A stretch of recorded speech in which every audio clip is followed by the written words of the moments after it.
Introduction. Solid-state chemistry is also known as solid bonding.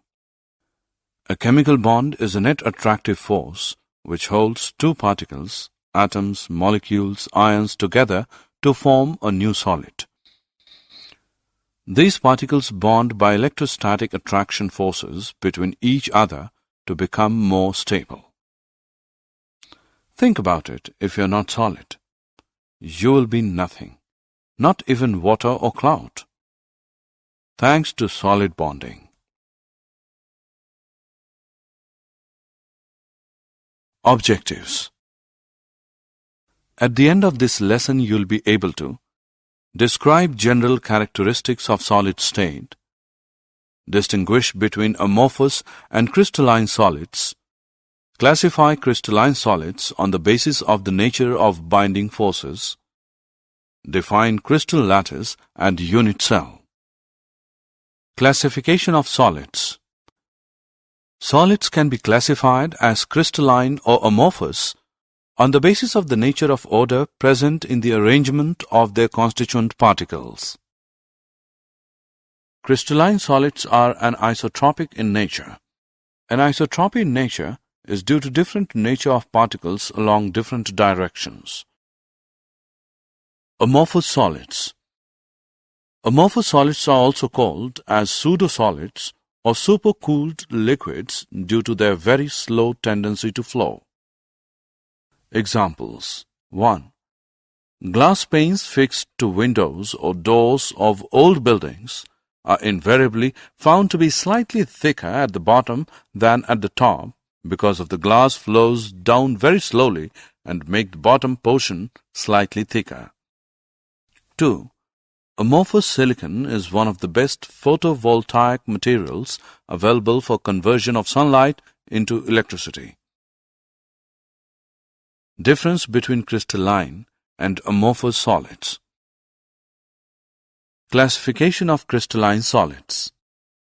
Crystalline solids can be classified on the basis of nature of intermolecular forces operating in them into four categories like molecular, ionic, metallic, and covalent solids.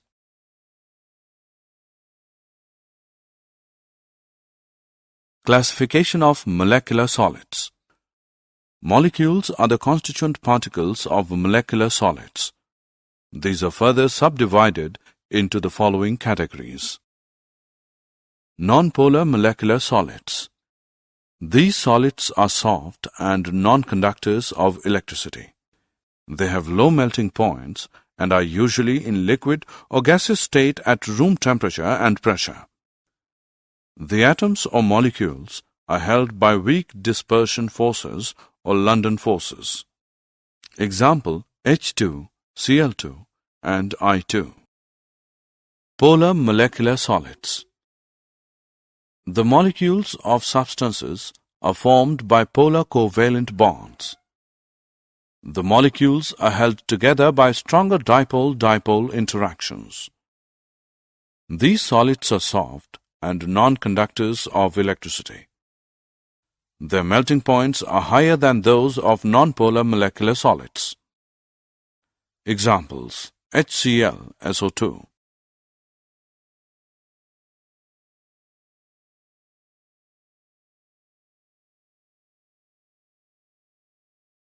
Hydrogen-bonded molecular solids. The molecules contain polar covalent bonds between H and F, O or N atoms. They are non-conductors of electricity. They are volatile liquids or soft solids under room temperature and pressure. Example, H2O, ice. Ionic solids. Ions are the constituent particles of ionic solids. They are formed by the three-dimensional arrangements of cations and anions bound by strong Coulombic electrostatic forces. These are hard and brittle in nature. They have high melting and boiling points. They are electrical insulators in the solid state. They conduct electricity in molten state or when dissolved in water. Metallic solids. Metals are orderly collection of positive ions surrounded by and held together by a sea of free electrons. These electrons are mobile and are evenly spread out throughout the crystal. These free and mobile electrons are responsible for high electrical and thermal conductivity of metals.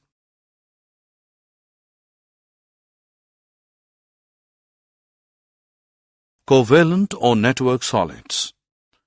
Covalent bonds are strong and directional in nature, therefore atoms are held very strongly at their positions.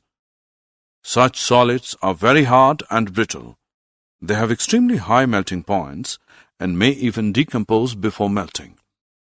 They are insulators and do not conduct electricity. Examples: diamond, silicon carbide.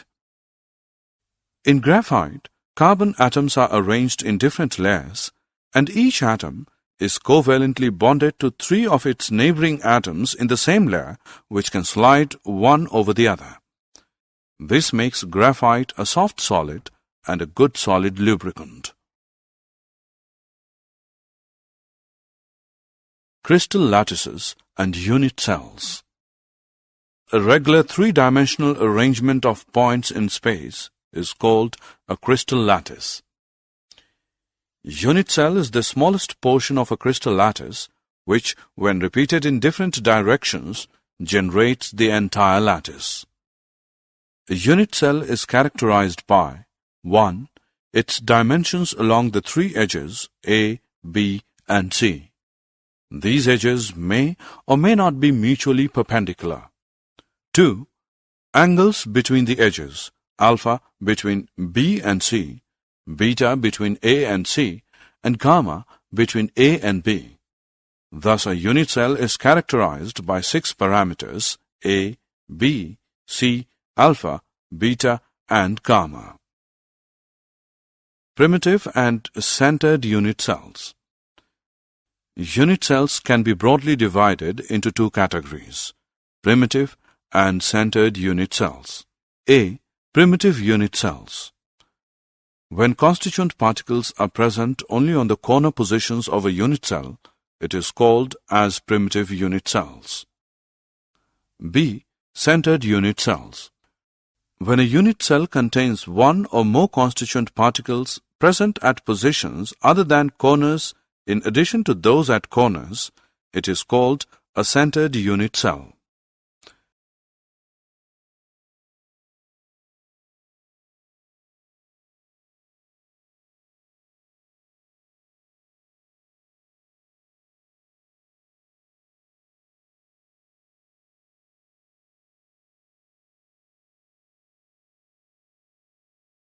Centered unit cells are of 3 types. 1.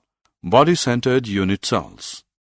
Such a unit cell contains 1 constituent particle, atom, molecule, or ion at its body center besides the ones that are at its corners. 2. Face-centered unit cells. Such a unit cell contains 1 constituent particle present at the center of each face besides the ones that are at its corners. 3. End-centered unit cells. In such a unit cell, 1 constituent particle is present at the center of any 2 opposite faces besides the ones present at its corners. Did you know? Additionally, cubic lattice structures allow slippage to occur more easily than non-cubic lattices. This is because their symmetry provides closely packed planes in several directions. A face-centered cubic crystal structure will exhibit more ductility, deform more readily under load before breaking than a body-centered cubic structure. The BCC lattice, although cubic, is not closely packed and forms strong metals. Alpha iron and tungsten have the BCC form. The FCC lattice is both cubic and closely packed and forms more ductile materials. Gamma iron, silver, gold, and lead have FCC structures. Finally, HCP lattices are closely packed but not cubic. HCP metals like cobalt and zinc are not as ductile as the FCC metals. Summary. Let us summarize what we have learned. Solids have definite mass, volume, and shape. In amorphous solids, the arrangement of constituent particles has only short range order, and consequently they behave like supercooled liquids. In crystalline solids, there is long range order in the arrangement of their constituent particles. On this basis of nature of interactions between their constituent particles, they can be divided into 4 categories, namely molecular, ionic, metallic, and covalent solids. The constituent particles in crystalline solids are arranged in a regular pattern which extends throughout the crystal called crystal lattice.